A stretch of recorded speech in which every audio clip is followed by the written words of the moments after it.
कहानी है रामपुर गांव की, जहां के मर्द महिलाओं को हमेशा नीचा दिखाने की कोशिश में रहते। अरे अभी तक खाना नहीं आया, क्या मुझे एक और शादी करने की जरूरत है? नहीं जी नहीं, ऐसा मत करना, वरना मैं कहाँ जाऊंगी। खाना लेकर मैं अभी आई जी। गांव की पंचायत में भी फैसले हमेशा औरतों के खिलाफ ही रहते। मैं जो फैसला सुनाता हूँ वो भगवान की आज्ञा होती है। इस लड़के ने अपने मन से शादी करके अच्छा नहीं किया। लड़के को घर भेज दो और इसकी शादी इसकी जाति की किसी लड़के से करवा दो, लेकिन ये लड़की, इसे तो गांव के बाहर निकाल दो। नहीं नहीं जमींदार साहब, ये क्या बोल रहे हैं? ऐसा नहीं हो सकता। मेरी बेटी मासूम है, इसे अच्छे बुरे की समझ नहीं है। अरे कहाँ जाएगी ये बेचारी? कहाँ जाएगी? इतनी चिंता है तो पूरे परिवार का गांव निकाला कर देते हैं। बेचारे पूरे बसे बसाए परिवार को गांव छोड़ना पड़ता है। चाहे जो हो, अगर बेटियों को कंट्रोल नहीं कर सकते तो गांव में रहने का कोई मतलब नहीं है। यहाँ औरतों को दब कर रहना होगा। कोई भी अपने हिसाब से कुछ नहीं कर सकता, सब ईश्वर की मर्जी से ही होगा। तभी गांव का एक आदमी दौड़ा दौड़ा आता है। सरपंच साहब, जमींदार साहब, वो कालिया है ना, उसकी बेटी पढ़ने के लिए शहर जा रही है। अच्छा, ये कब हो गया? और कालिया की हिम्मत कैसे हो गई ऐसा करने की? लेकर आओ उसे और उसकी बेटी को। बस फिर क्या था, हाजिर हो जाते हैं कालिया और उसकी बेटी सरपंच के सामने। अरे कालिया, ये क्या सुनने में आ रहा है? बेटी को इंजीनियर बना रहा है तू? और ये बता, गांव में तो स्कूल नहीं है, फिर कहां से इतनी क्लास पास कर गई तेरी बेटी? राधा, जो कि कालिया की बेटी है, उसे लगता है कि सरपंच उसकी तारीफ कर रहे हैं। सरपंच जी, मैंने ऑनलाइन पढ़ाई की है, डिस्टेंस लर्निंग से। सभी में मैंने अच्छे नंबर पाए हैं, जिसे देखते हुए शहर की इंजीनियरिंग कॉलेज में मुझे स्कॉलरशिप मिली है। वाह जी वाह, क्या होती है ये?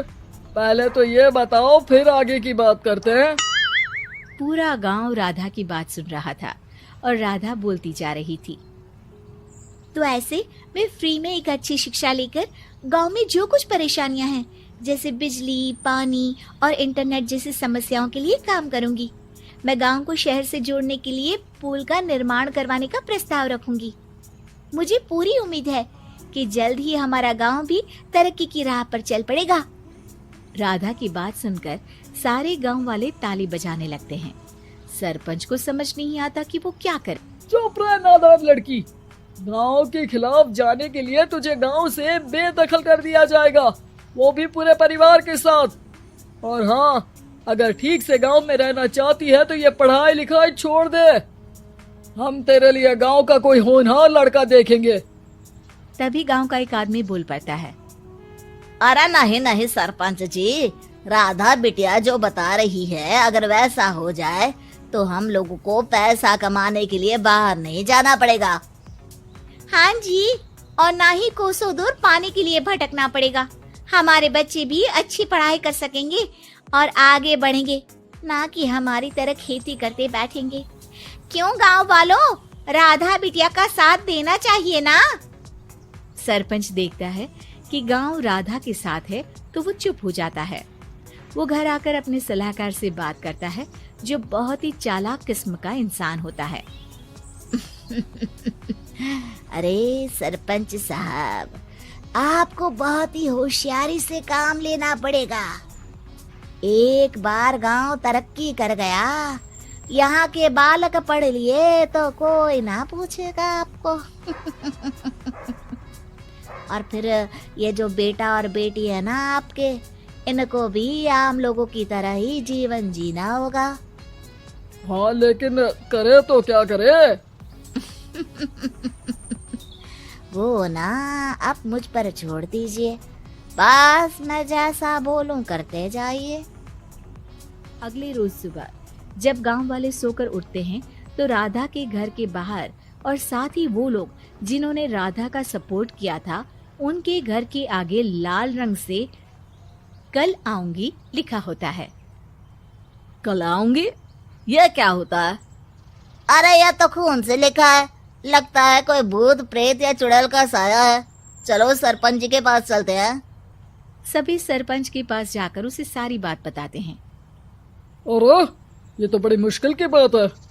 चलो मैं एक बाबा को जानता हूँ, उन्हें बुला लेता हूँ। सरपंच बाबा को लेकर गांव के घर के बाहर जाता है।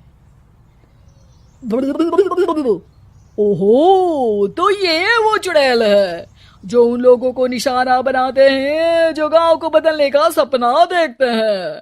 वो गांव को ऐसे ही संपन्न देखना चाहती है, वो नहीं चाहती कि कोई बाहरी यहाँ का कायाकल्प करे। क्या तुम लोगों में से किसी ने गांव को बदलने की सोच रखी है? तभी राधा की माँ रोते रोते आती है। मेरी राधा घर से गायब हो गई है। अरे कोई तो बचाओ, मेरी बच्ची कहाँ गई?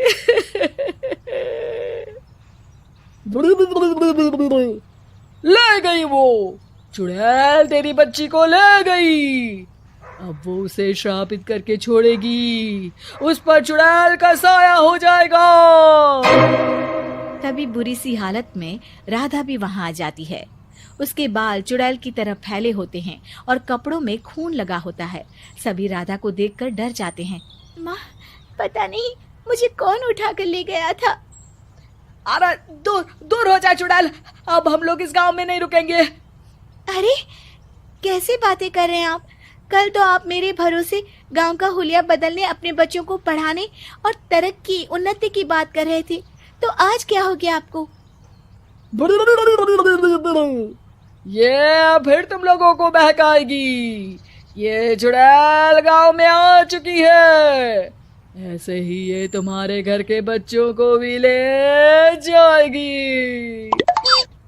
गांव वाले राधा को गांव से बाहर निकाल देते हैं। उसके माँ बाप रोते रहते हैं, लेकिन गांव वाले नहीं मानते।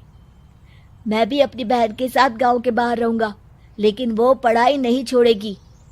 वहीं सरपंच के घर पर सलाहकार कहता है। देखा, सांप भी मर गया और लाठी भी नहीं टूटी। लेकिन अगले ही दिन सरपंच के घर के बाहर भी वही शब्द लिखे होते हैं। और फिर सरपंच की बीवी कहती है, हमारी बेटी को किसी ने अगवा कर लिया है। तभी राधा का भाई वहां आ जाता है। अरे गांव वालों, मैंने सरपंच जी की बेटी को देखा था। वो चुड़ैल उसे उठाकर ले जा रही थी। अरे क्या मजाक कर रहे हो? नहीं नहीं सरपंच जी, आप नहीं जानते। वो चुड़ैल अब आपकी बेटी में आ जाएगी, जैसे राधा के अंदर आ गई थी। तभी सरपंच की बेटी वैसी ही हालत में वहां आती है जैसे राधा आई थी। पापा, पता नहीं कैसे मैं गायब हो गई थी। चुड़ैल, इसके अंदर भी चुड़ैल का साया है, मारो इसे। अरे नहीं नहीं, इसे भी राधा के पास गांव के बाहर ही भेज दो। अरे चुप रहो, मेरी बेटी कहीं नहीं जाएगी और चुड़ैल वुड़ैल कुछ नहीं होता है। अरे कैसे बात कर रहे हो सरपंच जी? आप तो बोल रहे थे कि आपका फैसला भगवान का ज्ञान होता है, तो अपने पर बात आई तो अब आप ऐसे बोल रहे हैं। अरे ना ना ना, आपको अपनी बेटी को त्यागना ही होगा। अरे बुलाओ बाबा को। राधा का भाई बाबा को ले आता है, जिसे अब गांव वालों के डर के कारण सच बोलना पड़ता है। मैं कोई बाबा नहीं हूँ, मैं तो मोची था। ये सलाहकार महोदय ने मुझे कहा था एक्टिंग करने को। अब वो मुझे पैसे देने वाले हैं। अब मुझे माफ कर दो। गलती हो गई, मुझे माफ कर दो। तभी वहां राधा आ जाती है। देखा सरपंच जी, जब गांव के बच्चे साक्षर होंगे तो आप जैसे लोगों की चालाकी नहीं चलेगी।